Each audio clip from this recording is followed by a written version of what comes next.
Script 3. No one could calm the Alpha. King's primal heirs, until the specialist, they all dismissed, did this introduction. The Alpha King thought he could muscle through the crisis until I showed him the data and pulled him close. He expected a submissive mate to soothe his household. I gave him a legal ultimatum and a lingering touch. The call came in at 0300 hours, bypassing the usual diplomatic channels and routing directly to my private secure line.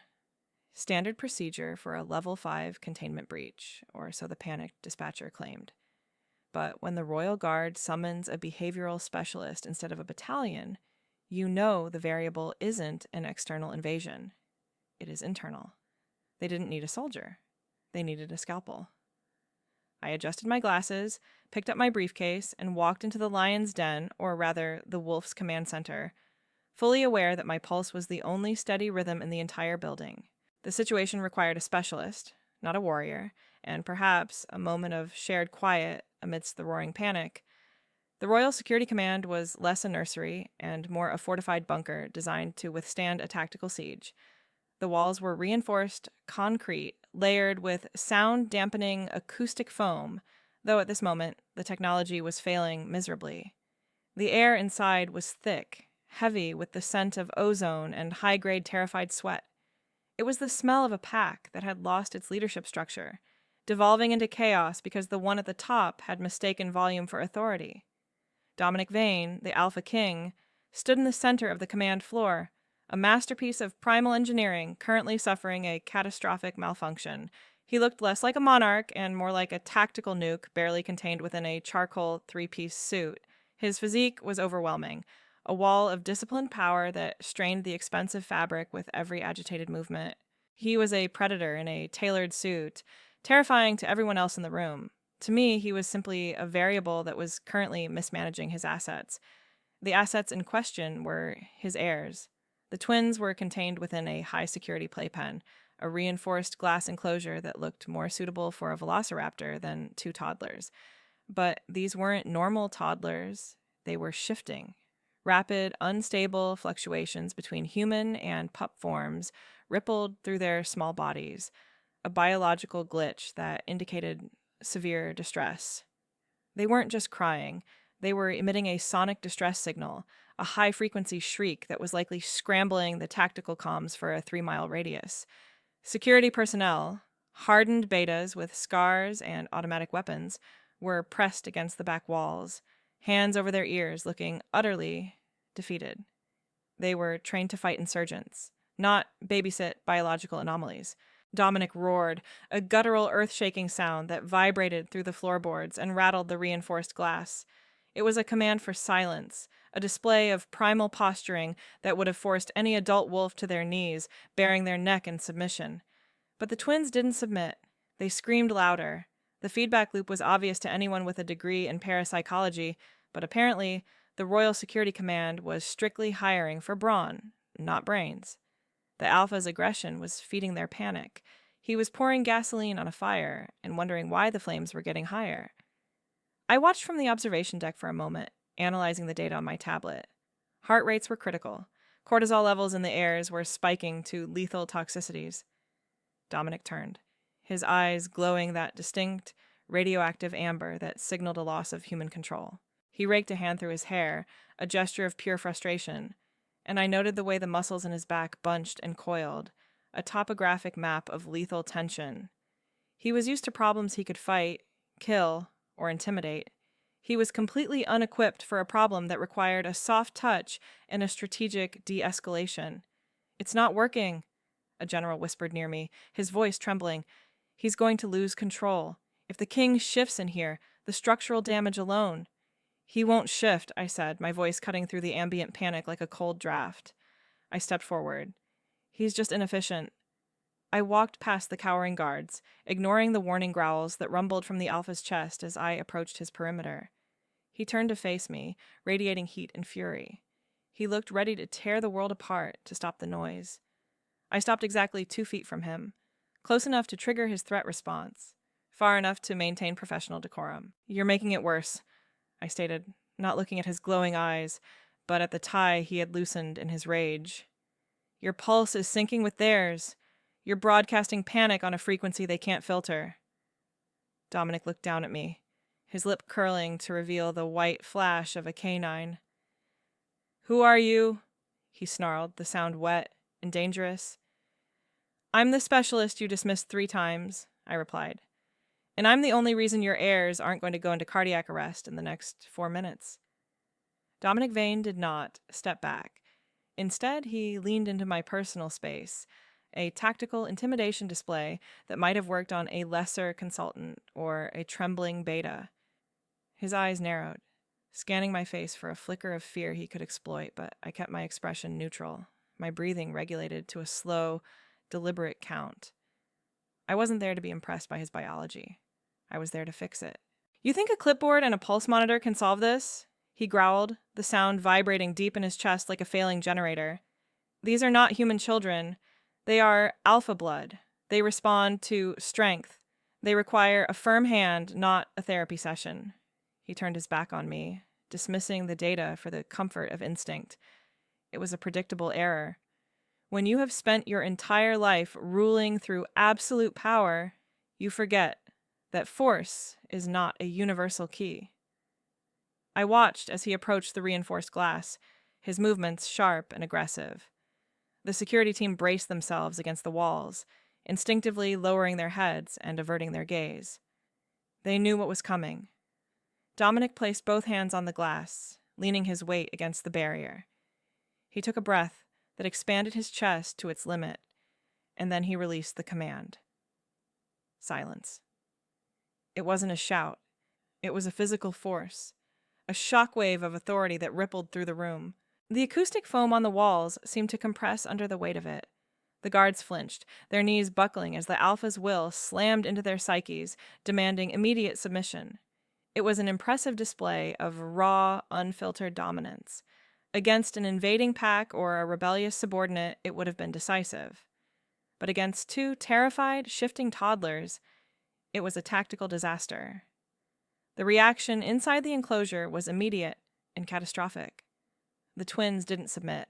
They shattered. The immense pressure of their father's dominance hit their unstable nervous systems like a physical blow. The crying stopped for a split second, replaced by a choked, breathless silence. And then the shifting accelerated into a grotesque, rapid-fire cycle. The sonic wail returned, but now it was higher, sharper, a scream of pure physical pain. Dominic slammed his fist against the glass, the impact shuddering through the entire command center. "Submit!" he roared, his voice cracking with desperation. "Calm down!" He was pouring energy into a system that was already overloaded. Every ounce of dominance he projected only ramped up their anxiety, which in turn fueled the erratic shifting. It was a classic feedback loop. He was terrifying them, and their terror was making them defy him, which made him angrier, which made them more terrified. He was trying to crush a diamond to make it stop shining. "You are killing them," I said. My voice was not loud, but it cut through the noise because it lacked the hysteria that was infecting everyone else. Dominic froze. His chest heaved, sweat darkening the back of his shirt. His hands were still pressed against the glass, but the aggression was bleeding out of his posture, replaced by a rigid, trembling tension. He watched his children writhing on the floor of the enclosure, their tiny bodies caught in a painful flux, and for the first time the Alpha King looked powerless. He had thrown his entire arsenal at the problem, and the problem had only gotten worse. The realization was breaking him. He pushed off the glass and turned to face me, his expression a mask of ruined pride and terrifying volatility. He looked ready to destroy the room, or perhaps himself, just to stop the sound. His tactical oversight was complete. Dominic turned slowly, the movement heavy with predatory menace. The silence that followed my accusation was absolute, broken only by the wet, ragged gasps of the twins behind the glass. The Alpha King didn't just look angry. He looked like a catastrophic engine failure in human form. His eyes were burning holes through my composure, and the veins in his neck were distended ropes, pulsing with a lethal rhythm. A lesser consultant would have apologized and retreated. I simply logged the aggression as another data point in his deteriorating profile. "Explain yourself," he grated out, the words vibrating in the lower register of human hearing. "Before I remove you from this facility myself." "It is simple biology, Your Majesty," I said, stepping past the line of trembling guards. "I didn't ask for permission to enter the exclusion zone. I assumed it. You are an Alpha Prime. Your biological signature is designed to suppress threats and enforce order through intimidation. That works on adults who understand hierarchy. It does not work on shifting infants who are currently experiencing a sensory processing disorder. You are broadcasting a threat frequency. They are responding with a survival reflex." I stopped in front of the head of security, a man twice my size who was currently trying to merge with the drywall. "Clear the room," I ordered, my voice flat and bureaucratic. "Everyone out, now. The atmospheric tension is too high. You are all variables I cannot afford to calculate right now." The guard hesitated, his eyes darting to the king. Dominic didn't nod, but he didn't tear my head off, which was the closest thing to an endorsement we were going to get. The security team scrambled for the exit, boots thudding against the metal floor in a chaotic retreat, leaving me completely alone with the most dangerous creature on the continent and his dying heirs. I turned back to Dominic. He hadn't moved. He was still radiating that oppressive, suffocating heat, his hands clenched into fists at his sides. The air around him felt solid, pressurized by his lethal aura. I walked right up to him, encroaching on the personal space that every instinct in my body screamed was a kill zone. "You need to de-escalate," I said, looking up at him. He was massive, a landscape of tension and tailored wool. "I cannot," he admitted, the admission tearing out of him. "They are in pain. My instinct is to protect, to fight." "That is a hardware limitation," I corrected softly. "You are trying to fight a fever with a sledgehammer." I reached out, my movement deliberate. It was a calculated risk, a breach of protocol that could have cost me my hand, but the data suggested he was desperate for an anchor. I placed my palm flat against the center of his chest, right over the heavy, frantic thud of his heart. The contact was shocking. He was burning up, his body temperature spiking with the shift he was fighting to suppress. Under the expensive suit, the muscle was rock hard, unyielding, but he didn't pull away. He flinched visibly, his eyes widening as the tactile negotiation registered. "Breathe," I instructed, holding his gaze. "Match my rhythm. In for 4. Hold for 4. You are not the weapon here, Dominic. You are the ground. Be the ground." For a second, I thought he might snap. The growl rumbled in his chest, vibrating against my palm, a warning from the wolf that didn't want to be managed. But then, the tension in his shoulders dropped an inch. The amber in his eyes cooled, just a fraction. He was listening. "Fix them," he whispered, the command gone, replaced by a raw, terrifying plea. "Stay here," I said, removing my hand slowly, leaving the ghost of my touch on his lapel. "And do not roar. If you spike the room's cortisol levels again, I will have to file a formal grievance for obstruction of specialist protocols." I turned towards the glass enclosure. The screaming had dipped, just slightly, a reaction to the sudden drop in their father's projected aggression. It was a small opening, but for a specialist, a small opening is all that is required to rewrite the broken code. The biometric scanner on the glass enclosure hummed, waiting for an authorized print, but before I could initiate the entry sequence, the heavy blast doors at the far end of the command center hissed open. The silence I had carefully cultivated was shattered not by a roar, but by the sharp, indignant strike of a cane against the metal grating. "Step away from the containment unit." The voice was dry, brittle, and accustomed to absolute obedience. I didn't need to turn around to identify the variable entering the equation. It was High Counselor Silas, the architect of the very traditionalist policies that were currently failing to keep the heirs alive. He was accompanied by 2 junior advisors, both betas, both pale, both clutching leather-bound scrolls, as if ancient parchment could absorb the gamma-level radiation of the king's distress. I paused, my hand hovering over the keypad, and looked at Dominic. The king had stiffened, his shoulders rising again, the growl returning to his throat. The presence of the council was a trigger. They represented the expectations he was failing to meet. I caught his eye, a quick, sharp look that said, "Hold. Let me handle the bureaucracy." I turned to face Silas. He was an elderly wolf, His human form withered, but still imposing in that specific way old money and old blood managed to be. He looked at me with the disdain one might reserve for a termite found in a mahogany library.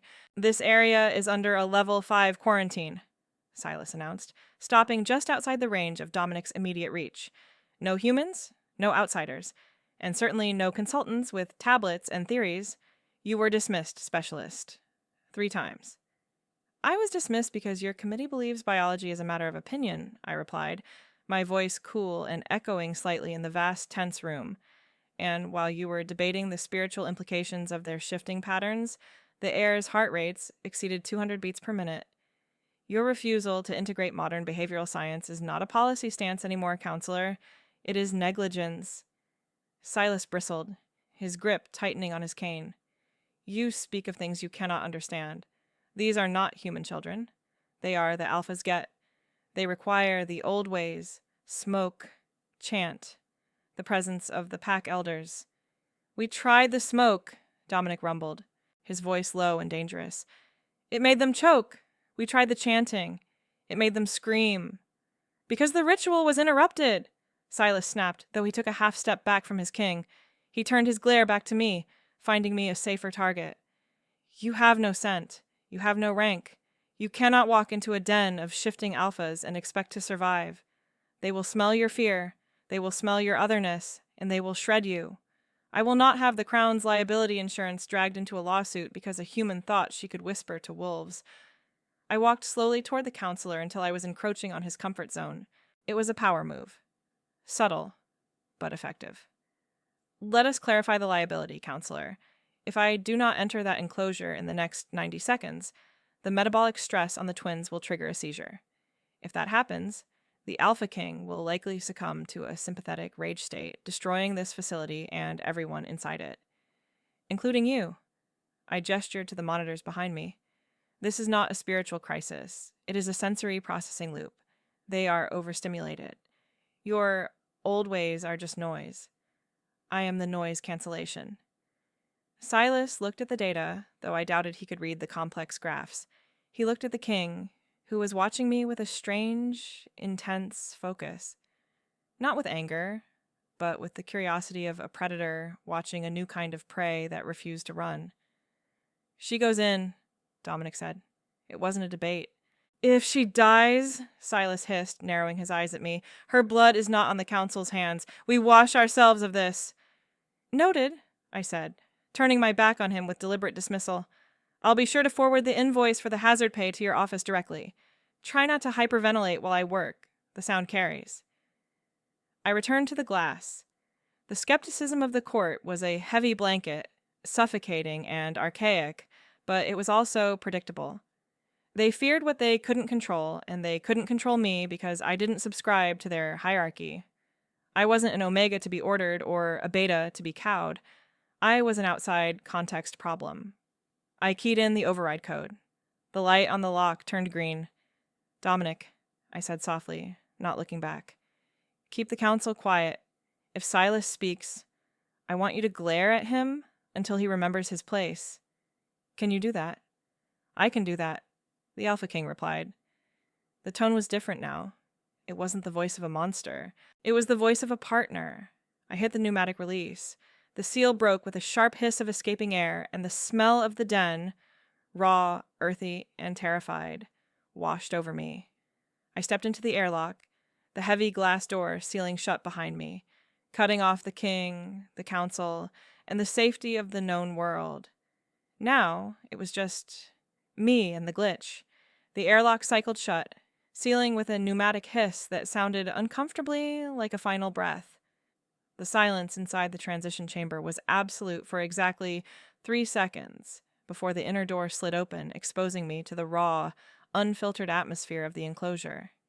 If the command center had smelled of ozone and anxiety, this space smelled of burning electrical wire and wet copper, the olfactory signature of rapid, uncontrolled biological metamorphosis.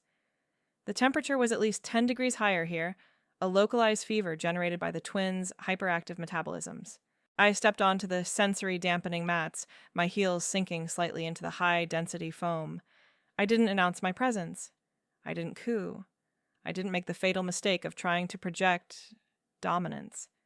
I simply existed, a neutral variable introduced into a chaotic equation. The twins were huddled in the far corner, a tangled mass of limbs and fur that defied anatomical logic. They were vibrating. It wasn't just shivering. It was a frequency so high it blurred their outlines. One of them, the boy, judging by the slightly broader cranial structure of his wolf form, snapped his head toward me. His face was a nightmare of transition, half muzzle, half toddler, his eyes wide and rolling with a panic that was entirely primal. He let out a sound that was less a growl and more a jagged tear in the air, a warning that he was hurt, dangerous, and completely beyond reason. Through the reinforced glass behind me, I could feel the weight of Dominic's gaze.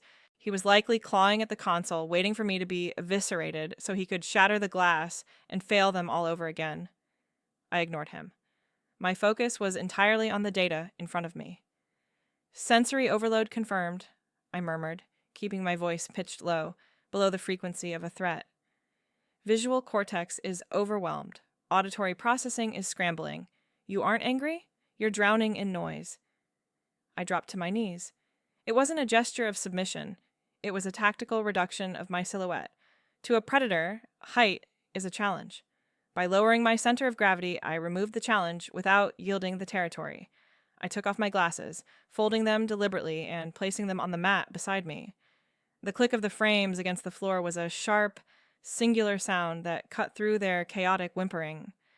The girl twin flinched, her body rippling as a wave of fur sprouted along her spine and then receded just as quickly. The glitch was painful to watch. Their bodies didn't know whether to fight or flee, so they were trying to do both simultaneously, tearing themselves apart at a cellular level. "Come here," I said. It wasn't a command. It was an invitation. I extended my hand, palm up, fingers relaxed. I didn't reach for them. I defined a space between us and waited for them to bridge it. This was the failure of the old ways. The council tried to force the wolf to submit. The king tried to order the wolf to heal. But you cannot order a system crash to reboot. You have to stabilize the power supply first.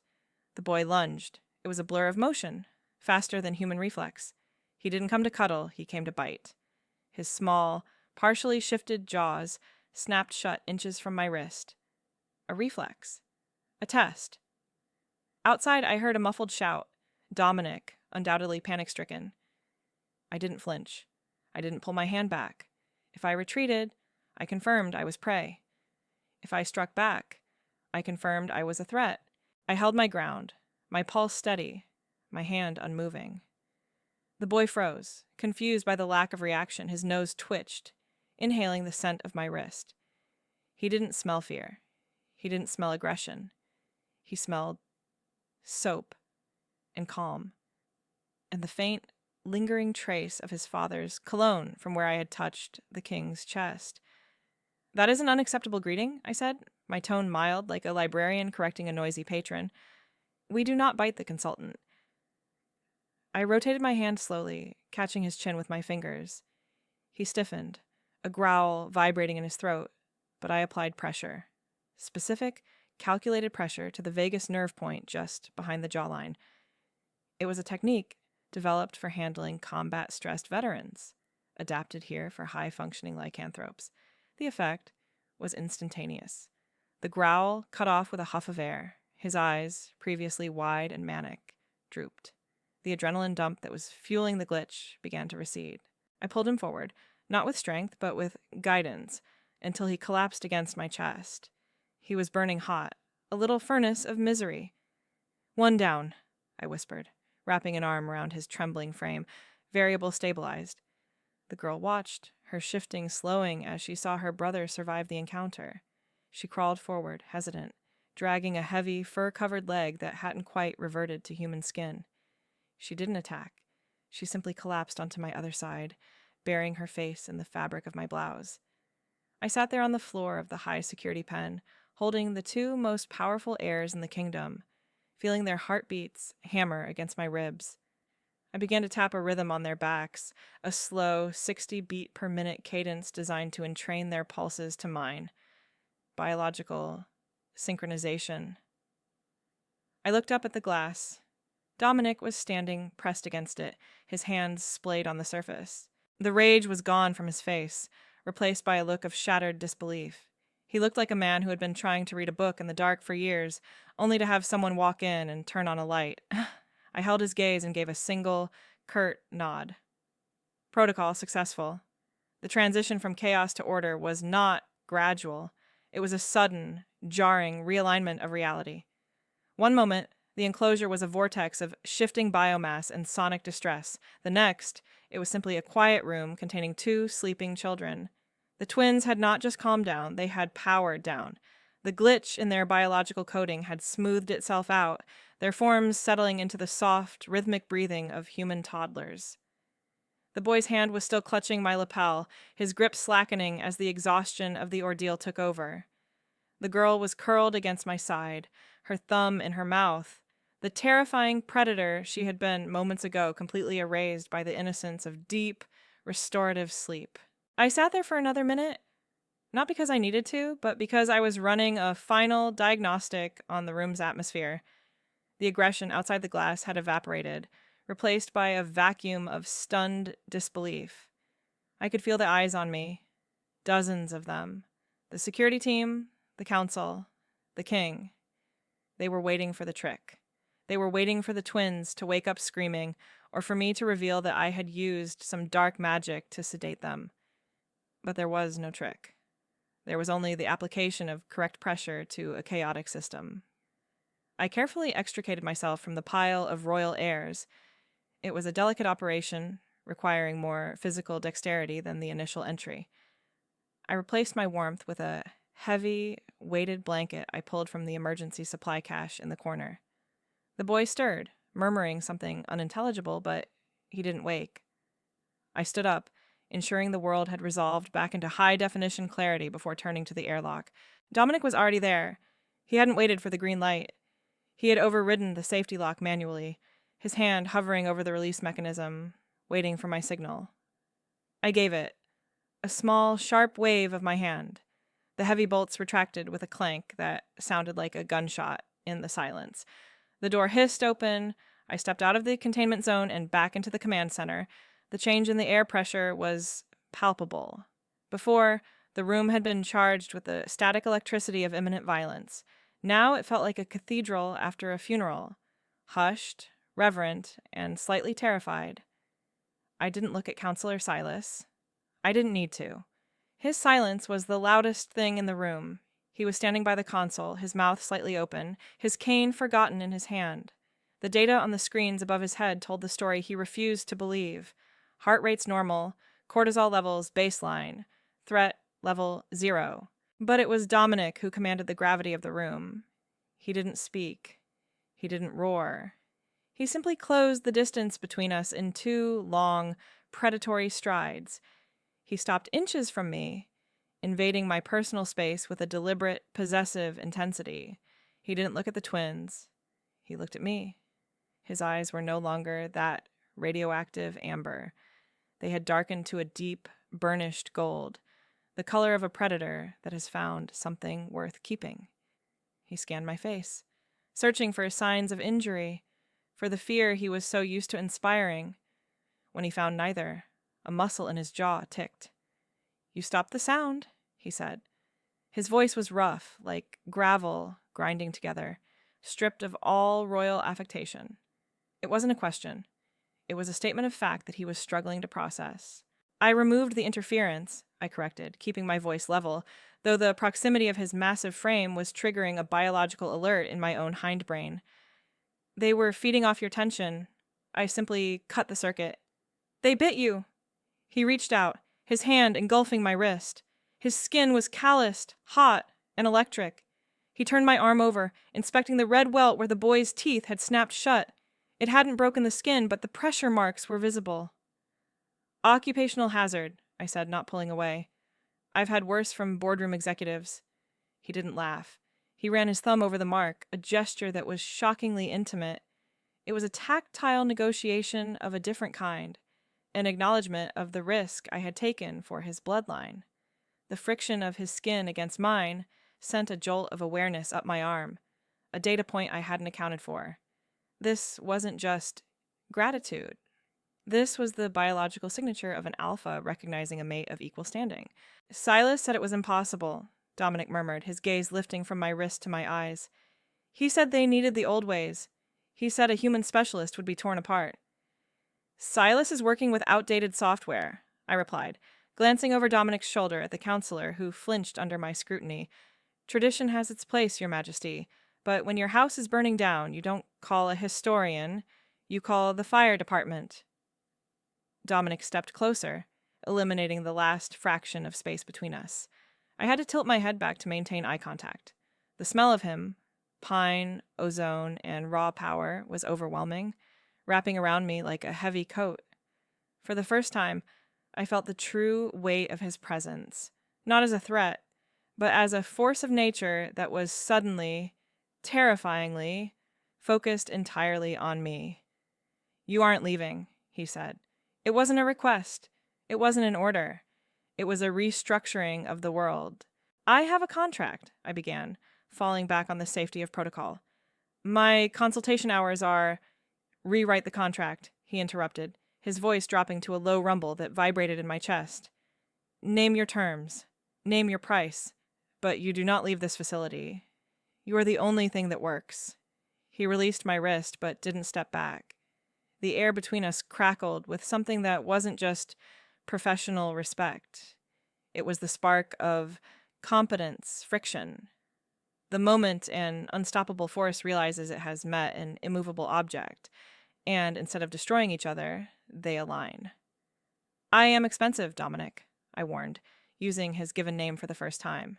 It was a test, a boundary crossed, a slow, dangerous smile spread across his face, revealing the tips of his canines. I am a king, he replied. I can afford you.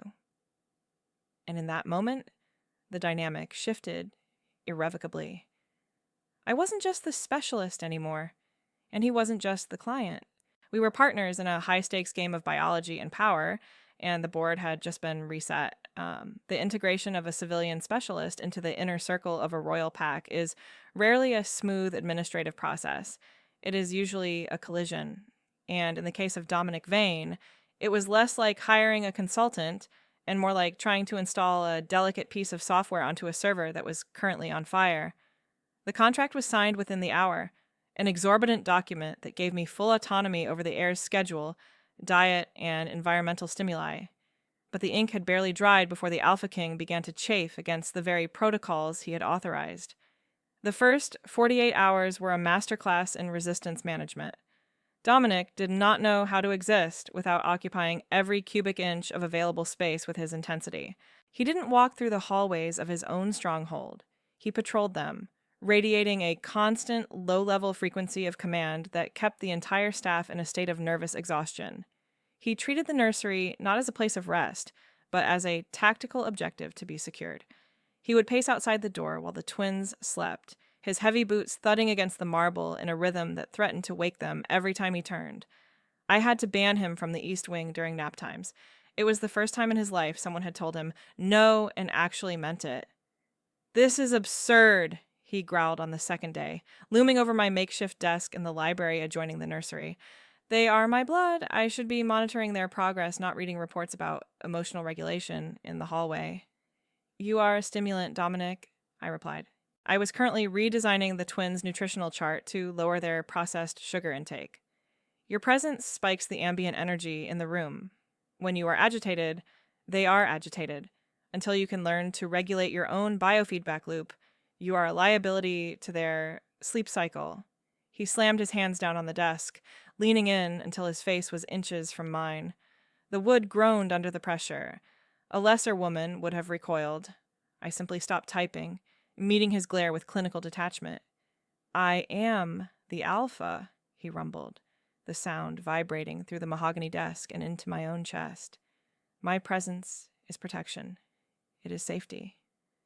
"Your presence is high-voltage static," I corrected, standing up slowly. I didn't retreat. I stepped into the pocket of space between the desk and his body, forcing him to acknowledge my proximity.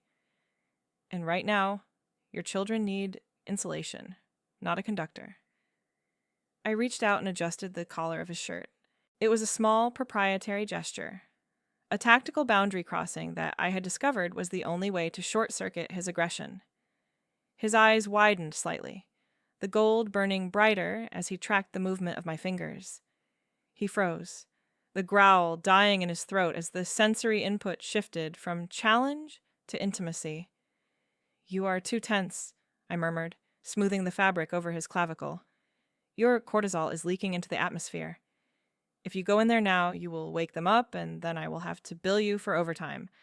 Dominic let out a breath that was half sigh, half snort. The tension drained from his shoulders, though the intensity of his gaze didn't waver. He looked at me, not as an employee, but as a puzzle he couldn't quite solve. He was used to women who fawned or wolves who submitted. He had no framework for a woman who treated him like a malfunctioning piece of heavy machinery that just needed a firm hand. "You are insufferable," he said, but his voice had lost its edge. It was low, intimate, a secret shared between the only two adults in the room capable of handling the pressure. "I am efficient," I countered, dropping my hand but holding his gaze. "And the twins have slept for 6 consecutive hours. That is a result you cannot argue with." He didn't argue. He couldn't. The data was irrefutable. Under my regime, the chaos of the royal household was being dismantled, brick by brick, and replaced with a structure that actually functioned. The screaming had stopped. The shifting had stabilized. The staff had stopped looking like they were waiting for an execution. But the most difficult variable to tame wasn't the children. It was the king himself. He was learning that he couldn't roar his way through fatherhood, and he hated it. Yet, he kept coming back to my desk, bringing me coffee I didn't ask for, hovering in the doorway, watching me work with a hunger that had nothing to do with management and everything to do with the fact that I was the one person who didn't fear him. "We have a briefing on the security protocols in 10 minutes, he said, straightening up and reclaiming his distance, though the air between us remained charged. "I expect you to be there. The council is still skeptical." "Let them be skeptical," I said, sitting back down and opening a new file. I have charts." Dominic actually smirked, a rare, dangerous expression that transformed his face from terrifying to devastating. "Bring your charts, specialist. I have a feeling you're going to need them." He turned and walked away, his stride slightly less predatory, his chaos slightly more contained.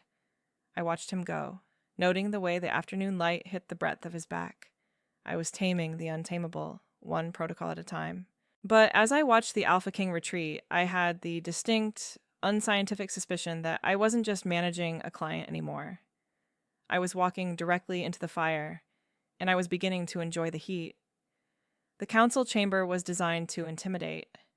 It was a cavernous hall of black marble and vaulted ceilings, acoustically engineered to make every whisper sound like a conspiracy and every footstep sound like a judgment. At the head of the long, polished table sat the elders, a collection of ancient wolves who viewed change as a personal insult. To them, I was not a specialist. I was a bacterial infection in the sterile environment of their tradition. They watched me set up my presentation with the kind of predatory stillness that usually precedes a pounce. I didn't flinch. I connected my tablet to the holographic projector, bringing up a 3D rendering of the twins' biometric data from the last 48 hours. The graph was a beautiful, plummeting slope of stress hormones and heart rates, a visual representation of order emerging from chaos. "As you can see," I began, my voice amplified by the room's acoustics, "the introduction of structured sensory deprivation and the removal of aggressive stimuli, specifically the dominance displays previously utilized, has resulted in a 90% reduction in shifting incidents." Counselor Silas sat at the right hand of the king's empty chair. Dominic had not yet arrived, a tactical tardiness that had the elders twitching with irritation. Silas tapped a claw against the mahogany. "You speak of dominance displays as if they are a disease, specialist. They are the language of our kind. By suppressing them, you are raising sheep, not wolves." "I am raising survivors," I countered, highlighting a spike on the graph from 3 days ago. "This red line represents the twins' cortisol levels during your last traditional chanting ritual. It is consistent with the biological markers of a prey animal being hunted. You weren't teaching them to be alphas, counselor. You were teaching them that their environment is hostile. They must be toughened, Silas snapped, half rising from his seat. The Alpha King's line cannot be coddled by a human woman with a spreadsheet. They need blood. They need the pack's voice. You are stripping them of their instincts. The heavy oak doors at the end of the hall swung open with a force that rattled the sconces. Dominic Vane strode in. He didn't apologize for his lateness. He didn't bow to the elders. He walked with a prowling, lethal grace that sucked the air out of the room. He wore a fresh suit that failed to mask the violence of his frame. He stopped behind his chair but didn't sit. He placed his hands on the back of the leather sod, his knuckles white, his gaze sweeping the table before landing on Silas. "Continue, counselor," Dominic said, his voice deceptively soft. "You were explaining why my children require toughening when they have barely learned to walk." Silas faltered. The aggression that had been directed at me evaporated in the face of the true predator. "Your Majesty, I was merely expressing concern that the specialist's methods are unorthodox. She lacks the context of our history." "History," Dominic repeated, tasting the word like it was spoiled meat. He looked at the holographic display, studying the data I had compiled. He traced the plummeting stress line with his eyes. "History nearly killed them, Silas. I watched my heirs choke on your smoke. I watched them scream at your chants." He walked around the table, moving toward where I stood by the projector. The room held its collective breath. In the past, Dominic would have flipped the table. He would have roared until the windows cracked. But today he stopped beside me, invading my personal space in that familiar, heavy way. But his aggression was directed outward, shielding me. "This woman," Dominic said, gesturing to me without looking away from the council, "walked into a cage that you were too afraid to enter. She silenced a room that you could only fill with noise. She does not have wolf blood, no. She has something more valuable. She has results." He turned to me then, and the look in his eyes was a revelation. It wasn't just approval. It was a surrender of pride. He was publicly dismantling the very hierarchy he ruled to validate my position.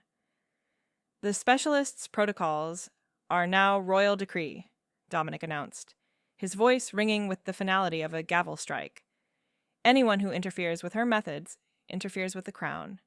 If she says the nursery is a quiet zone, you will not speak. If she says you are a variable to be removed, you will leave. Is that understood?" The silence was absolute. Silas looked pale, his mouth pressing into a thin line, but he nodded. One by one, the elders lowered their eyes. Dominic turned his back on them, effectively dismissing the entire government of his kingdom to focus on me. "Are we finished here?" he asked, his voice dropping to that low, intimate rumble that was reserved for our private negotiations. "The data has been presented," I replied, my pulse steady despite the sheer magnitude of his defense. "We are finished." "Good," he said, placing a hand on the small of my back, a touch that was scorching even through my blazer. "Then walk with me. I have a new variable I need you to analyze." He guided me out of the chamber, leaving the council stunned in our wake. As the doors closed behind us, cutting off the heavy atmosphere of the court, Dominic didn't pull away. He leaned in, his breath warm against my ear. "I didn't roar," he murmured, a note of dark pride in his voice. "You didn't," I confirmed, looking up at him. "You were articulate." "I was focusing on your heartbeat," he admitted, the confession raw and unexpected. It was the only thing loud enough to drown out the urge to kill Silas. I stopped walking. We were alone in the corridor. I reached up, adjusting his tie, feeling the heavy thud of his heart beneath my knuckles. "That is excellent progress, Dominic. We might make a civilized ruler of you yet." He covered my hand with his, pressing it against his chest. "Don't civilize me too much, specialist. You might need the monster later." "I don't need a monster," I whispered, holding his gaze. "I need a partner who knows when to bite." "Then you have him," he vowed. And for the first time, the Alpha King didn't look like a man at war with his own nature. He looked like a man who had finally found his anchor. 6 months into the implementation of the Vane Protocol, the royal palace of the Silver Moon Pack had ceased to be a fortress of anxiety and had transformed into a masterpiece of operational efficiency. The change wasn't just in the metrics, though the metrics were, objectively speaking, flawless, but in the very atmospheric pressure of the stronghold. The scent of ozone and terror that had once permeated the drywall had been replaced by the crisp, clean air of open windows and the steady, rhythmic hum of a pack that finally understood its own hierarchy. The security team no longer flinched when the Alpha King walked down the corridor. They saluted, certainly, and they maintained a respectful distance. But the abject terror that suggests an imminent execution was gone. They knew that their king was no longer a walking natural disaster. He was a weapon that had been safetied, calibrated, and given a clear directive. And they knew that the safety switch was currently sitting in the solarium, reviewing the quarterly budget reports while the heirs practiced their shifting drills. The twins, now 3 years old, were no longer glitches in the system. They were marvels of biological engineering. Under my guidance, we had reframed shifting not as a painful spasm of the body, but as a deliberate tactical choice. We used color-coded flashcards and breathing exercises. When the boy felt the itch of the wolf beneath his skin, he didn't scream. He sat down, counted to 4, and visualized the change. The result was a seamless, fluid transition that even the High Council had to admit was superior to the scream and pray method of the previous administration. I watched them now from the edge of the terrace, the late afternoon sun casting long shadows across the manicured lawn. They were in their pup forms, wrestling in the grass, but the play was silent, coordinated, and devoid of the frantic distress that had once defined their existence. They were happy. It was a variable I hadn't originally prioritized in my contract, but one that provided a surprising amount of satisfaction. "You're analyzing them again." The voice came from directly behind me, accompanied by the familiar, heavy warmth of a body that had become my favorite anchor. Dominic didn't announce his approach anymore. He knew I tracked his heartbeat the moment he entered a 50-foot radius. He stepped into my space, wrapping his arms around my waist and pulling me back against his chest. It was a breach of professional distance that had become our standard operating procedure. "I am observing the efficacy of the play therapy module," I corrected, leaning back into him. "The girl's coordination has improved by 15%. The boy is still leading with his left flank, but we can correct that before he starts combat training." Dominic chuckled, a low rumble that vibrated through my spine. He rested his chin on the top of my head, exhaling the stress of his day into my hair. "Only you would look at 2 wolf pups rolling in the grass and see a tactical assessment. You are relentless, specialist." "I am thorough, Your Majesty," I replied, covering his hands with mine. "And that is why your kingdom is currently running at peak performance." He turned me around in his arms, his expression shifting from amusement to that intense, burning focus that always made the air feel thin. He looked tired. The council was still fighting the integration of modern tech into the border defenses, but he didn't look drained. He looked like a man who had a place to recharge. "The contract expires next week," he said softly, his thumbs tracing the line of my jaw. "The 6-month probationary period required by the Treasury." "I am aware of the timeline," I said, keeping my voice steady despite the sudden spike in my own pulse. "I have already prepared the renewal paperwork. I adjusted my fee to account for inflation and the additional hazard pay incurred by your mood swings." Dominic shook his head slowly, his eyes darkening to that deep, molten gold. "I am not renewing the contract." My heart skipped a beat, a physiological anomaly I would have to analyze later. "I see. If you feel my services are no longer required." "Stop calculating," he commanded, his voice rough. "For once, stop thinking and listen to the predator. I am not renewing the contract because I am voiding it. I do not want a consultant on retainer, and I do not want a specialist. I have to bill by the hour." He reached into his pocket, but instead of a ring, he pulled out a heavy iron key. It was ancient, the metal dark and pitted with age. I recognized it immediately. It was the master key to the royal archives, the vault that held the deepest secrets of the Alpha bloodline, accessible only to the reigning monarch and their bonded mate. I am offering a permanent position, he said, pressing the cold iron into my palm and closing my fingers over it. Full tenure, unlimited jurisdiction, and absolute authority over the king. I looked at the key, then up at him. This wasn't a proposal of marriage in the human sense. It was an abdication of his solitude. He was handing me the codes to his entire existence. This position comes with significant liability, I warned, my voice softening. The hours are terrible, the client is stubborn, and the workplace environment is frequently hostile. The benefits are exceptional, Dominic countered, leaning down until his lips were hovering just above mine. And the client is entirely devoted to your methods. I smiled, slipping the key into my pocket and grabbing his lapels to pull him down the final inch. In that case, I whispered against his mouth, I accept the promotion, but we are going to need to rewrite the rulebook on joint governance. Rewrite it, he growled, claiming my mouth in a kiss that was equal parts possession and surrender. Rewrite everything.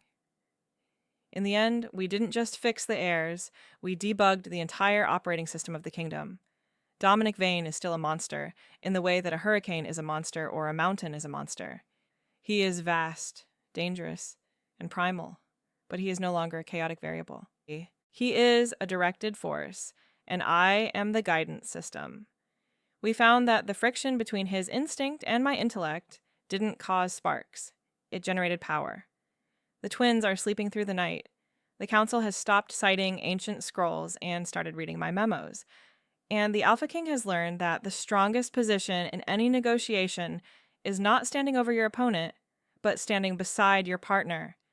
If you value a heroine who leads with her mind and her heart, and a hero who knows that true dominance is knowing when to yield to expertise, join our network.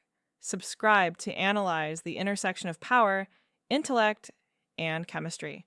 Follow for more stories where competence and closeness are the ultimate aphrodisiacs, and where the only thing hotter than a growl is the silence that follows when the Alpha finally listens.